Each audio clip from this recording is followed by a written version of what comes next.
Ovdje imam kilogram goveđeg mlevenog mesa, vi možete koristiti i svinjsko i pokazat ću vam kako da ga konzervirate u tegli. Prvo ću začiniti meso, dodat ću kašičicu soli. Dodat ću pola kašičice bibera i dodat ću kašičicu belog luka u granulama. 15 grama goveđeg želatina razmutit ću sa 40 ml hladne vode.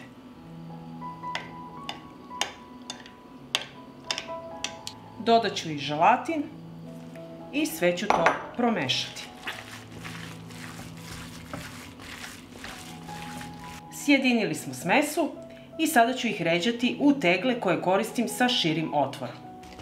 Uzimam meso, spuštam u tegle i pritiskate da izađe vazduh.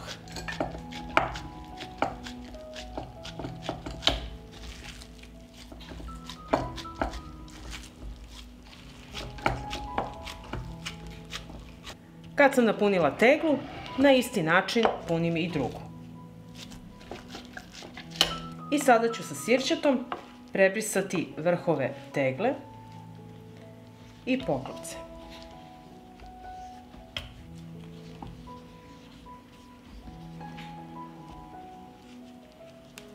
Zatvaram tegle.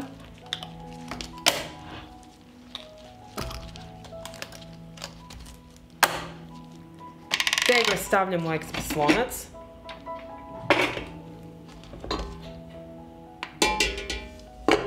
Moj lonac je zapremine 6 litara i dodajem litar hladne vode. Zatvorit ću ekspres lonac i namestit ću regulator pritiska na 120 stepeni. Ovako pripremljeno meso je slabo kiselo i mora se konzervirati na 120 stepeni Celzijusa u ekspres loncu. Ekspres lonac stavljam na šporet, uključujem šporet i od momenta kada voda proključa kuvaću 90 minuta. I nakon 90 minuta kuvanja izvadit ću tegle iz šerpe.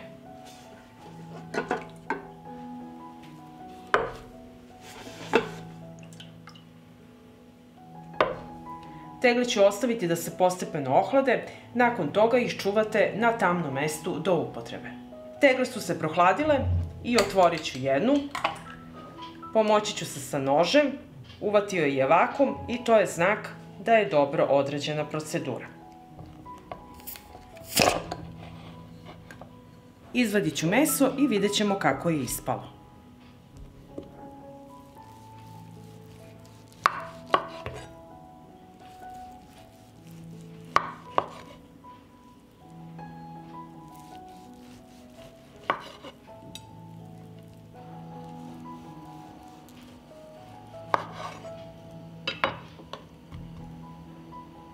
Ovako pripremljeno meso može vam trajati godinu dana i duže. Pa ako vam se dopada ovaj moj recept, vi naravno lajkujte, prijavite se na moj kanal i ostavite komentar.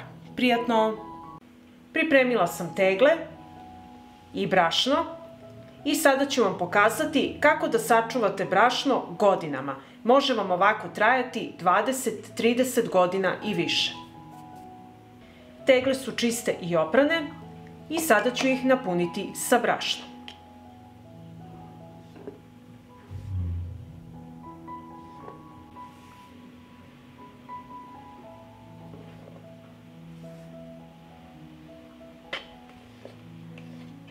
I kad smo napunili teglu, malo prodrmajte da se slegne brašno i na isti način napunite sve tegle. Punite ih do vrha. Ovako napunjene tegle sa brašnom ređat ću na pleh od rerne.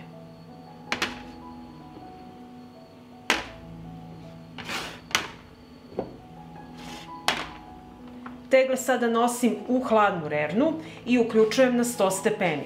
Kada rerna dostigne temperaturu od 100 stepeni, ostavit ću ih unutra da stoje sat i po vremena.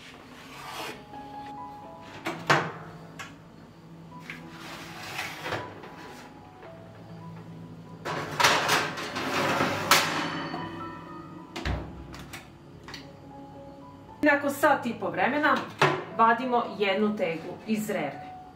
Zatvorite rernu i nastavljamo dalje po receptu. Koristite zaštitne rukavice jer tegle su jako vrele i prvo očistite vrh tegle. Zatim zatvaram sa čistim i novim poklopcem i sve to radimo dok je brašno i tegla vrelo. Da budete sigurni da je procedura uspela, znaćete kada ovaj središnji deo poklopca potone dole. I sada ću izvaditi sledeću teglu i tako radite jednu po jednu. I ovako pripremljene tegle sa brašnom prekrijete i ostavite da se postepeno ohlade. Kada se ohlade, čuvate ih na tamnom mestu. I ako vam se dopada ovaj moj recept, vi naravno lajkujte, prijavite se na moj kanal i ostavite komentar. Prijatno! Danas ću vam pokazati kako da konzervirate pirinač. U ovim kesama pirinač ne može da traje dugo, ima rok trajanja, a ja ću vam pokazati kako da ga održite 20 godina i duže.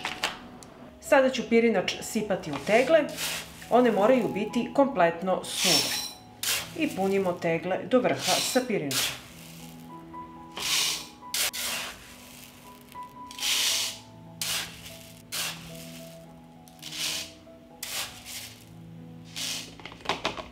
I kada smo napunili teglu, ovako malo je potresite da svuda lepo rasporedi se pirinač. I možete napuniti je još ovako.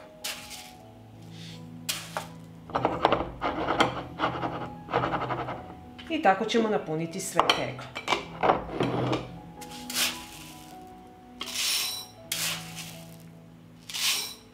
I ovako napunjene tegle stavit ću na pleh od rerne. Tegle odnosim u hladnu rernu i tek onda uključujem na 110 stepeni. Kada dosegne temperaturu od 110 stepeni, ostavite tegle unutra 90 minuta. Tegle stavljamo u hladnu rernu. Uključujemo na 110 stepeni i svih 90 minuta će rerna biti na 110 stepeni.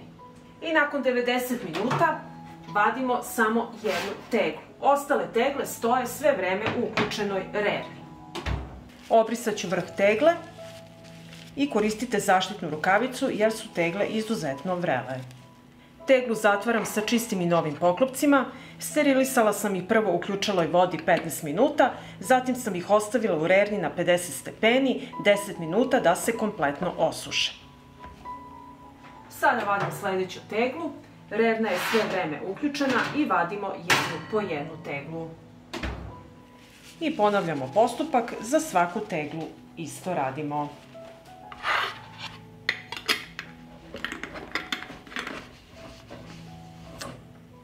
Kada se tegle ohlade, ovaj središnji deo utonuće dole. Svaka tegla koja nije dobro urađena neće utonuti ovaj središnji deo poklopca. I ovako pripremljene tegle ostavite da se potpuno ohlade i zatim ih nosite u ostavu na tamno mesto do upotrebe. I ako vam se dopada ovaj moj recept, vi naravno lajkujte, prijavite se na moj kanal i ostavite komentar. Prijatno!